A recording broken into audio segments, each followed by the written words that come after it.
Have you ever wondered, what do they know that I don't?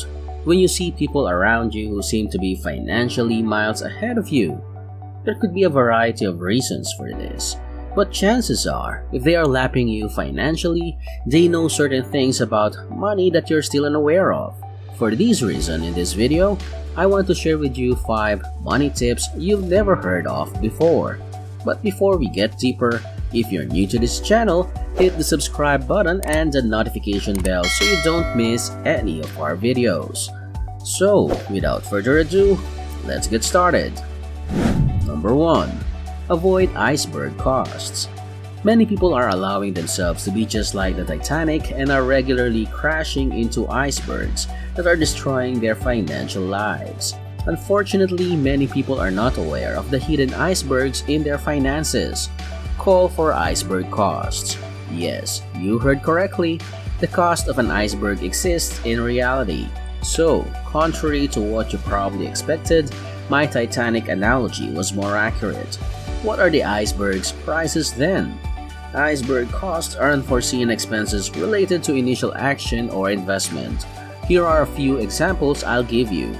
Now, hobbies are an illustration of iceberg costs. Imagine you go to the driving range with your friend one evening to hit a bucket of balls. You enjoy yourself at the driving range and you begin to consider how much fun it might be to play a full round of golf. That's okay, right?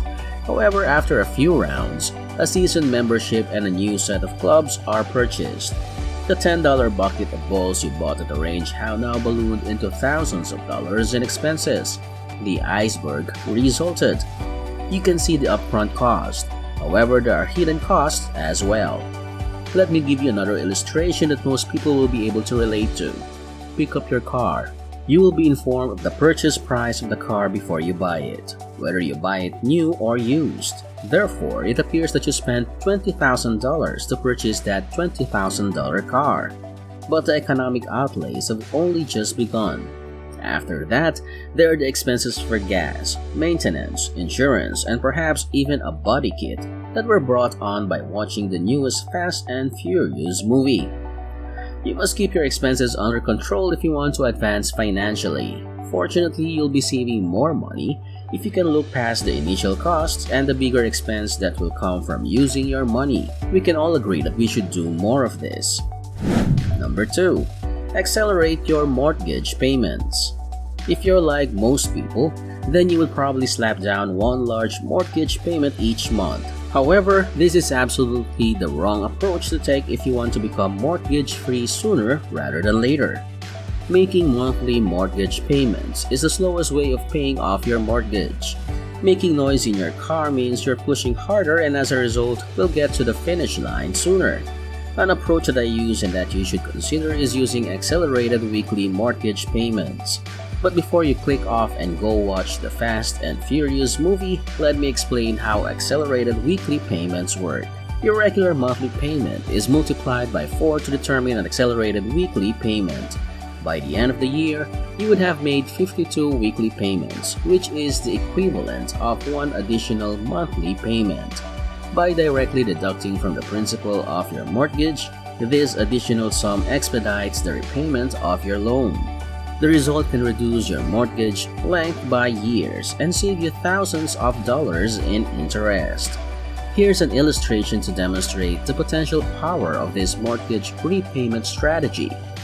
Consider a $500,000 mortgage with a 25-year term and a 3% interest rate. If you follow the standard monthly repayment plan, it would take you the full 25 years and $710,000 in payments to pay off your mortgage. Let's now contrast this payment path with one where you can use accelerated weekly payments instead. If you have a $500,000 mortgage with a 3% interest rate for 25 years, but you pay it off weekly, you would end up paying off your mortgage in 23 years while making $680,000 in payments.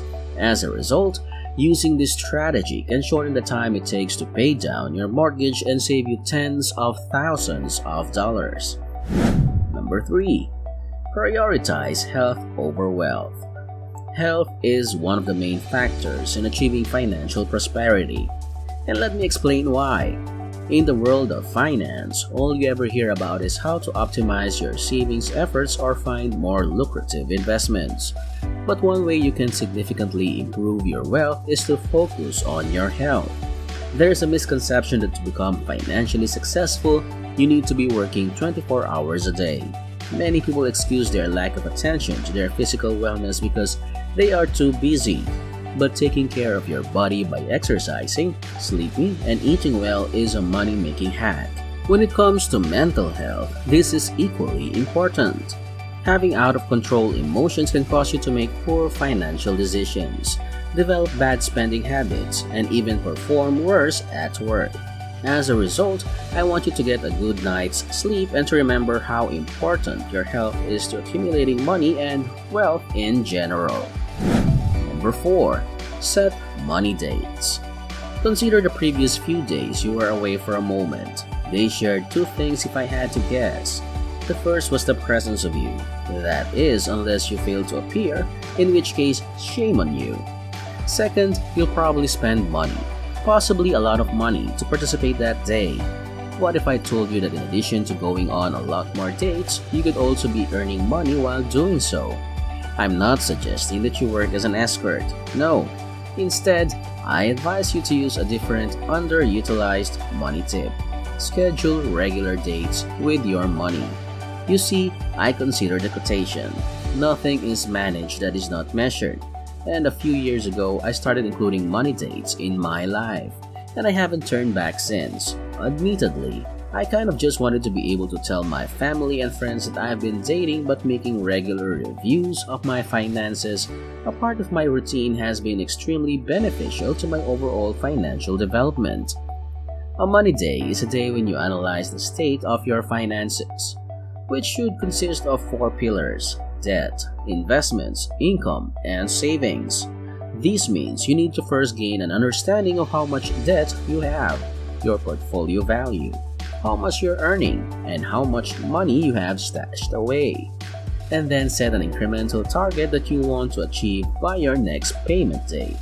For instance, if you want to get out of debt, one of your goals might be to pay off $100 in credit card debt before getting back together with your money.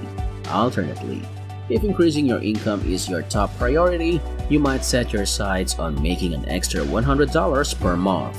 I started my freelance career a couple of years ago performing a regular income review, and I'll use this additional source of income to bring in a few $1,000s each month. One last piece of advice is that between each due date, it is usually best to concentrate on one pillar, but you should adopt whatever strategy gets you the best financial outcomes. Number 5. The more boring, the better. What word springs to mind when you consider the accounting profession? I'd guess that the word boring comes to mind if I had to guess. And while it's true that being uninteresting to women won't help you attract them, it's one of the best qualities you can have if you want to succeed financially. It comes as no surprise that there are many exciting new investment opportunities available today, including cryptocurrencies, NFTs, and of course well-known stock memes. Unfortunately, even though these assets offer profit potential, most people should exercise caution when handling them.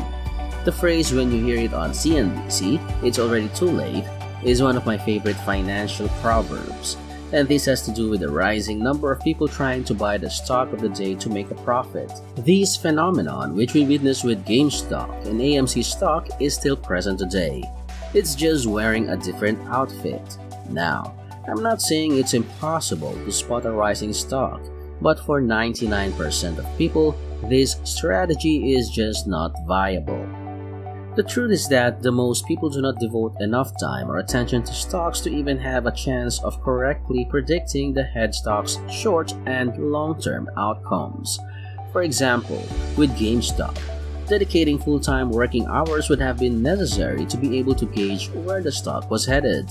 However, if you immediately invested after hearing about it on the news, likely you did so when the share price was over $300, and as of the time this video was being made, you might be deeply regretting that choice.